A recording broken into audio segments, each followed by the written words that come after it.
Hi అండి, welcome to Sai Suma creations. మేమైతే lining ఒకటే కట్ చేసుకున్నాము. పై పార్ట్ అయితే కట్ చేయట్లేదు. పై పార్ట్ కట్ చేయకుండా కూడా ఇలా కూడా కుట్టచ్చు బ్లౌజు, వర్క్ బ్లౌజు. టైం అయితే ఇలా అయితే కలిసి వస్తుందండి. అదేంటది ఎట్లకవే కట్ చేసి కుట్టుకోవచ్చు కదా అనొచ్చు. అలాగా కుట్టుకుంటాము, ఇలాగా కుడతాము. ఇలా అయితే ఇంకా కొంచెం టైం సేవ్ అయినట్టు అయితే అనిపిస్తుంది.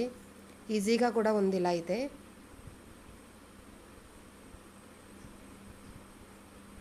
ఒకసారి ఇది కూడా ట్రై చేసి చూడండి. ఇలా కూడా ఇది బాగా ప్రాక్టీస్ మీద ఆధారపడి ఉంటుందండి. డైలీ ఎక్కువ స్టిచ్ చేసే వాళ్ళకైతే చాలా ఈజీగా అర్థమవుతుంది, ప్లస్ ఈజీగా అలవాటు అవుతుంది కూడా.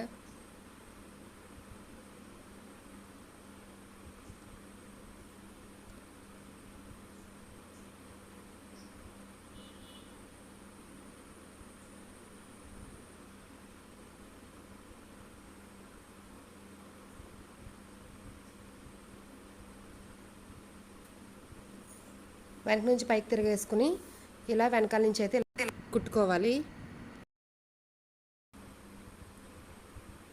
మీకు అర్థం అవ్వాలని దగ్గర నుండి అయితే వీడియో తీస్తున్నాను. బాగా దగ్గర నుంచి అయితే చూపిస్తున్నాను, చూడండి క్లియర్గా.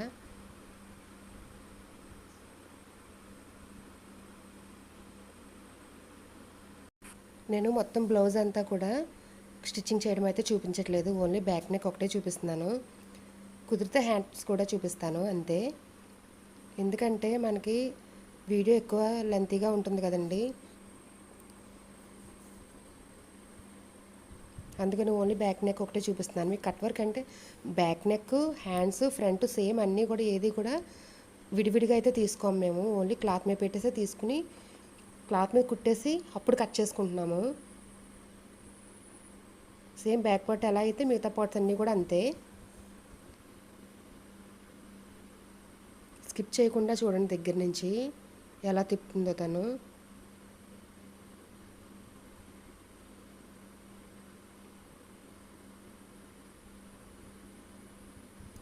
అలా తిప్పేసుకున్న తర్వాత ఇలా బ్యాక్ పార్ట్ అంతా కూడా కొంచెం క్లాత్ ఉంచుకుని ఇలా కట్ చేసుకోవాలి. మరి దగ్గరగా కట్ చేసుకోకండి కొత్తగా కుట్టేవాళ్ళు. అంటే ఏమీ లేదు, కట్ వర్క్ కదా, కటింగ్లు ఇచ్చుకున్నప్పుడు కుట్లు విడిపోతాయి. చూడండి ఎంత దగ్గరగా, అంటే కరెక్ట్గా మన షేపుల్లోనే కటింగ్లు ఇచ్చుకోవాలి.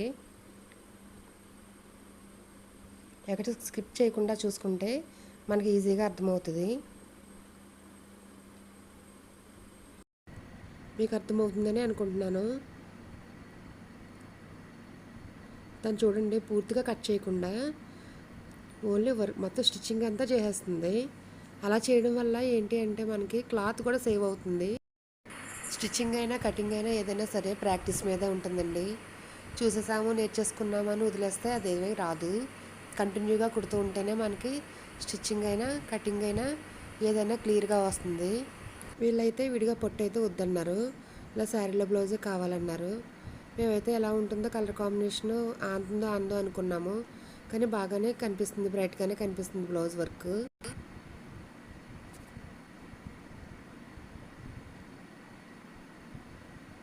అయిపోయిందండి.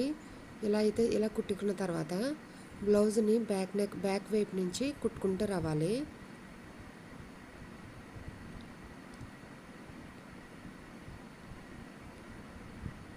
ఇలా మొత్తం పూర్తిగా కుట్టుకున్న తర్వాత అప్పుడు కటింగ్ చేసుకోవాలి. చాలా ఈజీగా ఉంటుందండి ఇలా ప్రాసెస్ అంతా కూడా. క్లాత్ కూడా మనకు వేస్ట్ అవ్వదు. మేము చూపించే విధానం అయితే మీకు క్లియర్గా అర్థమవుతుందని అనుకుంటున్నాను. మీకు ఈ వీడియో నచ్చినట్లయితే సబ్స్క్రైబ్ చేయండి, షేర్ చేయండి, లైక్ చేయండి, కామెంట్ చేయండి. నెక్స్ట్ వీడియోలో కలుద్దాం.